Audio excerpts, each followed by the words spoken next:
जो लोग सांप द्वारा जिंदा निगले जा चुके हैं वे जानते हैं कि सांप केवल निगलता है, चबाता नहीं है। मैंने 1 मीटर लंबी ब्लैक मम्बा को जिंदा निगल लिया। हालांकि उसका आकार बहुत बड़ा था, लेकिन मैंने उसे निगलने के लिए खुद पर बहुत काबू पाया, सिर्फ इसलिए क्योंकि दुनिया में म्यूटेशन आने वाला है और 70% जीव म्यूटेशन राक्षसों में बदल जाएंगे। और यह ब्लैक मम्बा पिछली जिंदगी में एक भयानक शिकारी बन गई थी। म्यूटेशन से 3 घंटे पहले पुनर्जन्म लेकर मैं तुरंत क्लास से पहाड़ों की ओर भागा और पागलों की तरह इस ब्लैक मम्बा को खोजने लगा, क्योंकि इस जिंदगी में सिर्फ मैं इसकी भयावहता जानता था। पिछली जिंदगी में हर कोई सुपर 5 वॉरियर्स बनना चाहता था और यह तभी संभव था जब म्यूटेशन के बिना कवच की शक्ति जागृत होने की संभावना हो। पिछली जिंदगी में मैंने कवच जागृत करने के लिए बहुत मेहनत की, लेकिन सफल नहीं हुआ और आधी जिंदगी संघर्ष करने के बाद अंततः म्यूटेशन जीवों द्वारा खा लिया गया। इसीलिए इस जिंदगी में मैंने एक अलग रास्ता चुनने का फैसला किया। 2.5 घंटे बाद मुझे झाड़ियों के बीच एक पूरी तरह काली ब्लैक मम्बा दिखी, जो पेड़ की छाया में आराम कर रही थी, और मैं सोच रहा था कि इसे जिंदा कैसे निकलूं। तभी पास से एक बिल्ली के म्याऊं की आवाज आई। एक तगड़ी काली बिल्ली ने उस ब्लैक माम्बा को देख लिया था और वह दबे पांव उसकी ओर बढ़ी। जब दोनों के बीच की दूरी 30 सेंटीमीटर से कम रह गई तो ब्लैक माम्बा अचानक उछली और दोनों के बीच लड़ाई शुरू हो गई। कुछ देर बाद घायल ब्लैक माम्बा भागने की कोशिश करने लगी, लेकिन बिल्ली उसे कैसे छोड़ती। उसने अपने पंजों से उस पर वार किया। जल्द ही ब्लैक माम्बा अधमरी हो गई और उसमें लड़ने की ताकत नहीं बची। जब काली बिल्ली उसे खाने ही वाली थी, मैं अचानक झाड़ियों से बाहर निकला। बिल्ली डर गई और कुछ मीटर दूर जाकर मुझे घूरने लगी। मैंने उस पर ध्यान नहीं दिया और अधमरी ब्लैक माम्बा को एक हाथ से उठा लिया। समय देखा तो 6:59 हो रहे थे। शुक्र है कि मैं समय पर पहुंच गया। वह बिल्ली अभी भी दूर खड़ी होकर मुझे गुस्से से घूर रही थी। अगर मैं नहीं आता तो वह सांप को खा रही होती, लेकिन मुझे पता था कि वह उसे नहीं खा पाती, क्योंकि 59 मिनट 30 सेकंड पर लेजर किरणें आने वाली थीं और तब तक ब्लैक मम्बा उसके लिए खाने लायक नहीं बचती। मेरा दिल तेजी से धड़क रहा था। मुझे आखिरी 20 सेकंड में इस 1 मीटर लंबी ब्लैक माम्बा को निगलना था। 59 मिनट 30 सेकंड पर मैंने एक गहरी सांस ली और जब उलटी गिनती 20 सेकंड पर पहुंची तो आसमान का रंग चमकने लगा। मुझे पता था कि लेजर वायुमंडल में प्रवेश कर चुका है, इसलिए मैंने बिना हिचकिचाए अपना मुंह खोला और उसे निगल लिया।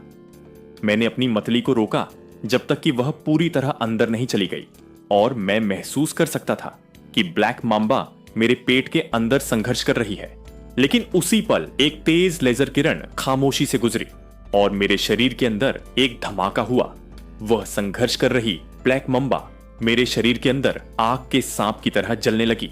मैं सफल रहा, मालिक। मेरे दिमाग में एक मासूम सी आवाज आई, मालिक, मैं वही ब्लैक माम्बा हूं जिसे आपने निगला है। आप तो पुनर्जन्म लेने वाले व्यक्ति हैं। आपकी यादों में पिछली जिंदगी बहुत पागलपन भरी थी। मैं इतनी शक्तिशाली थी। कोई आश्चर्य नहीं कि आपने मुझे निगलने का जोखिम उठाया। क्या तुम मेरी यादें देख सकते हो, मालिक? अब हम एक ही शरीर में हैं, लेकिन शरीर पर नियंत्रण आपका है। मुझे वाकई दुख है। मुझे समझ नहीं आ रहा कि क्या कहूं।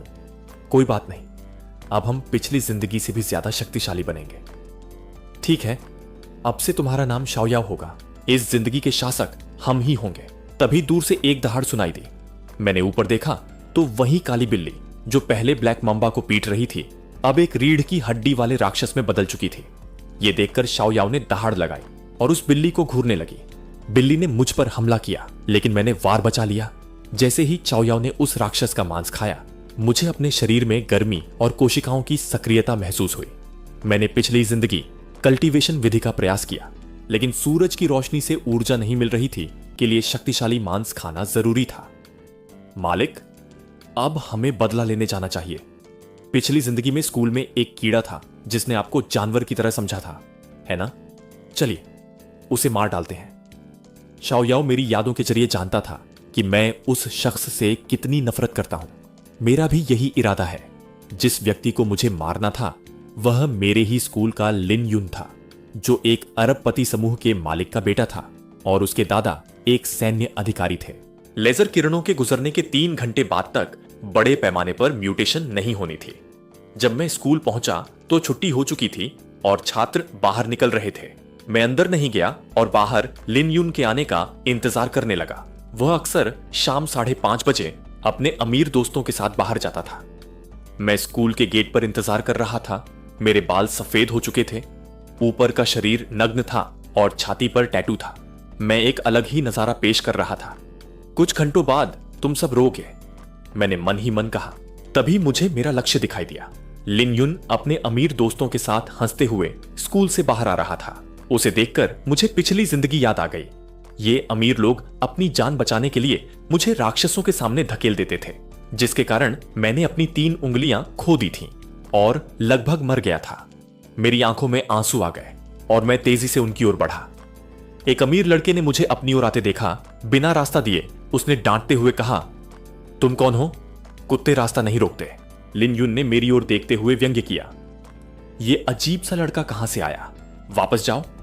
मैंने बिना कुछ कहे उसके सामने एक कदम बढ़ाया और अपने बाएं हाथ से उसकी गर्दन पकड़ ली।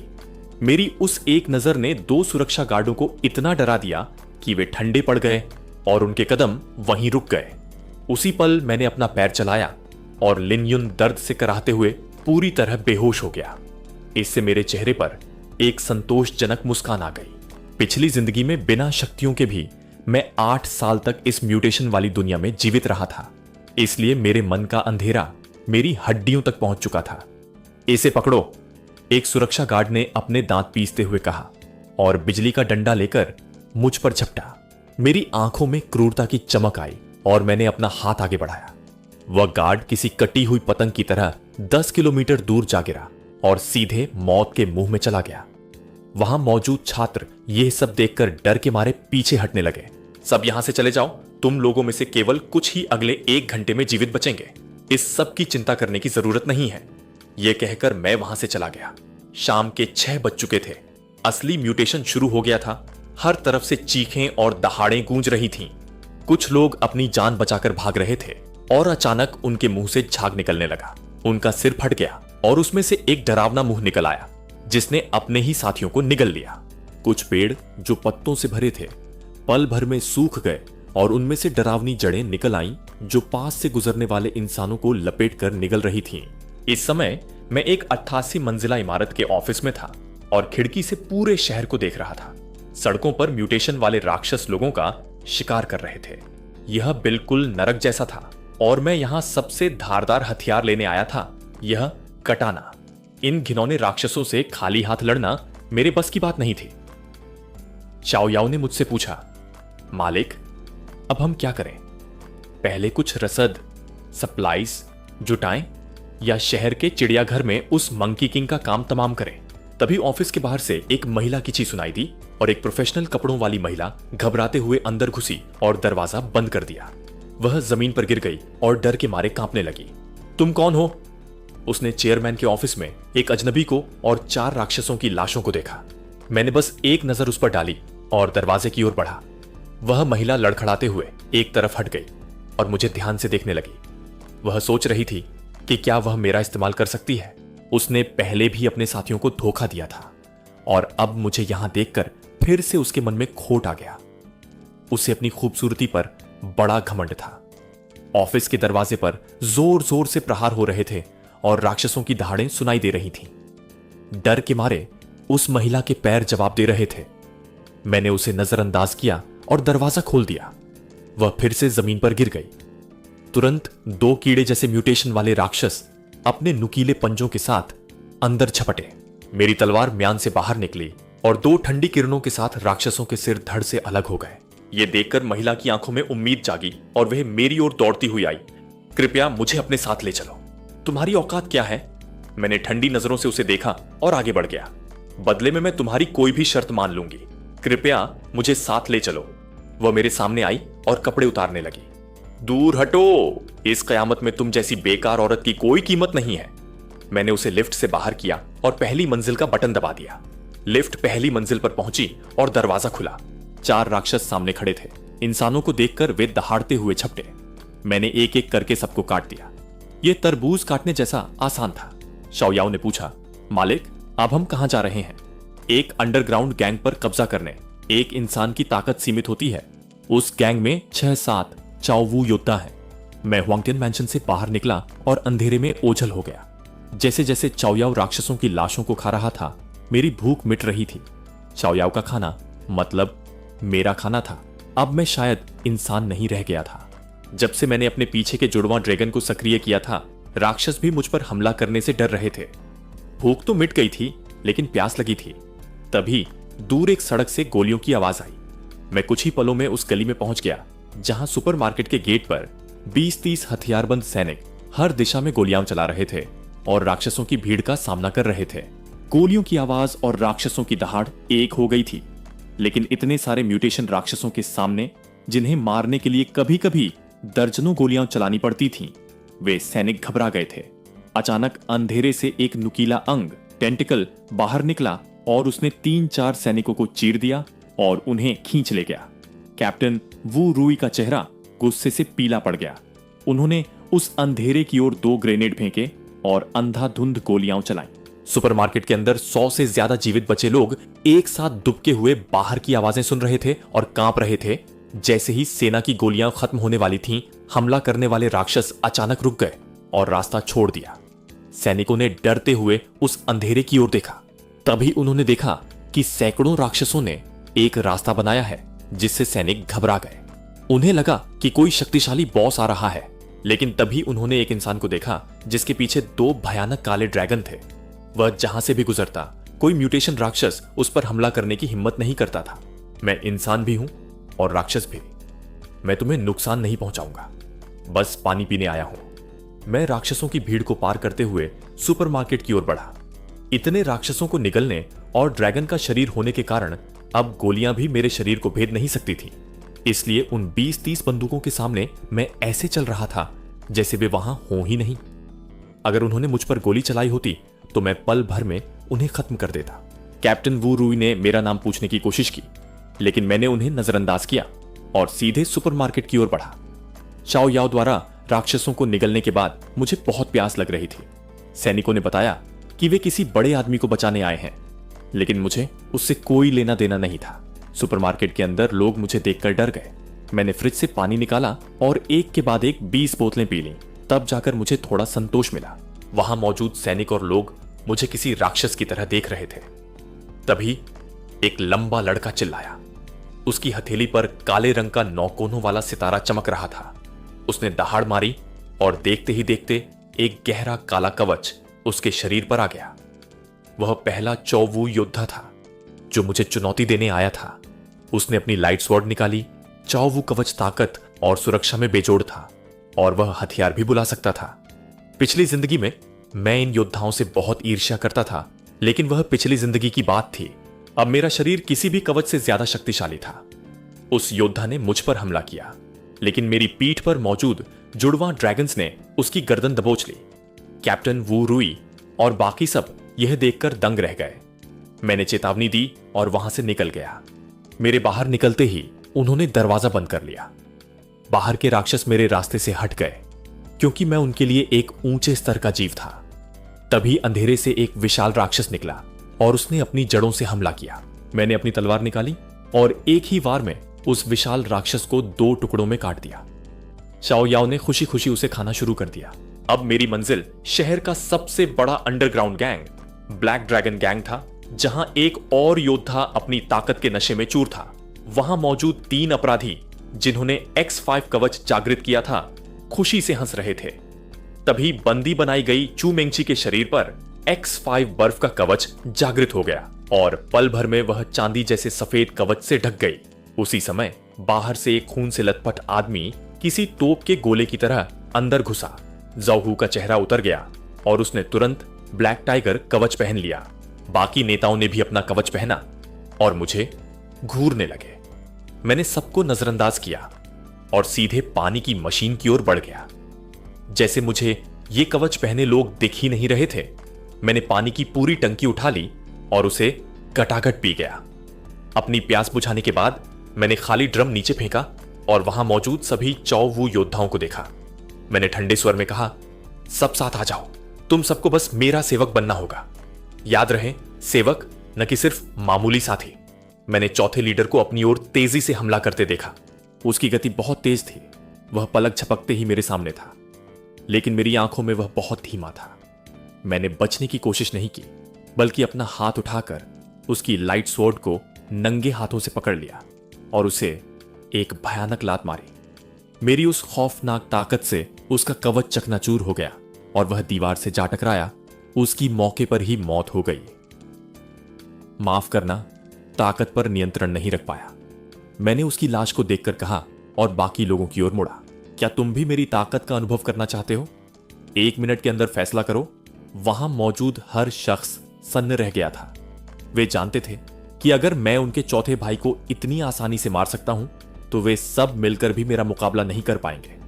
मैंने स्पष्ट किया कि मुझे उनकी जरूरत सिर्फ इसलिए है ताकि वे मेरे लिए शुद्ध पानी इकट्ठा कर सकें, जबकि मैं बाहर जाकर राक्षसों का शिकार करूं।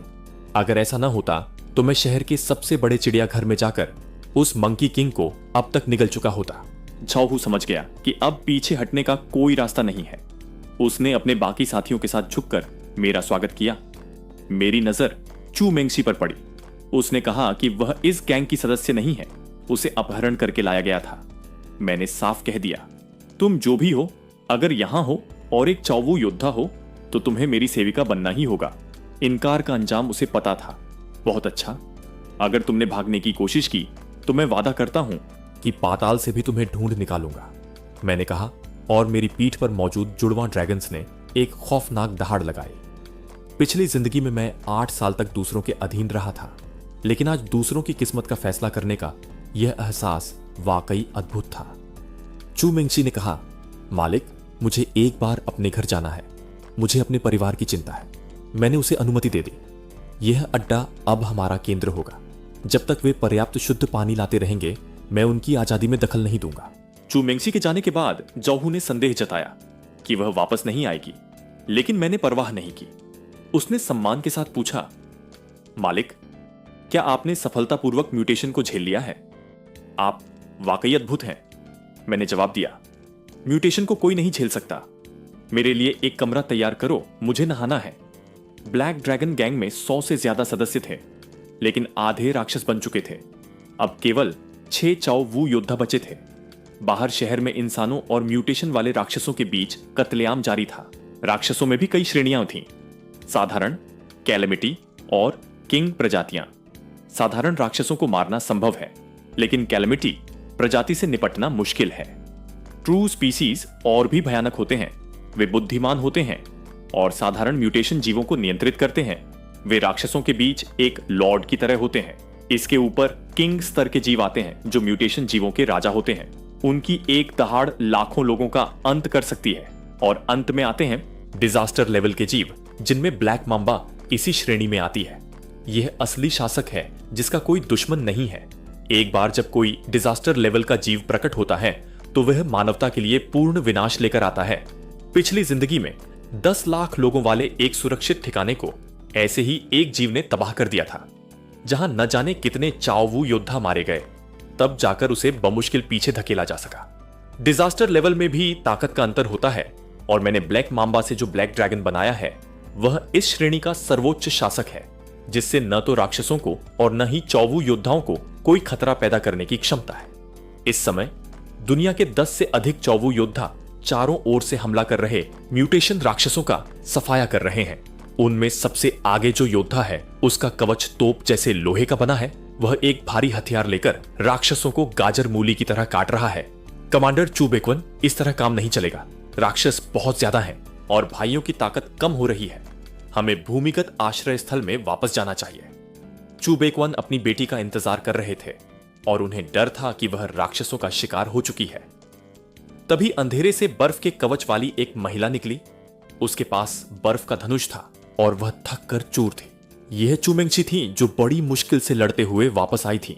चू बेक्वन ने तुरंत पीछे हटने का आदेश दिया और वे उस सुरक्षित आश्रय स्थल में घुसे जो परमाणु युद्ध तक झेल सकता था। वहां उन्होंने सुमू को रसद की जांच करने का काम सौंपा।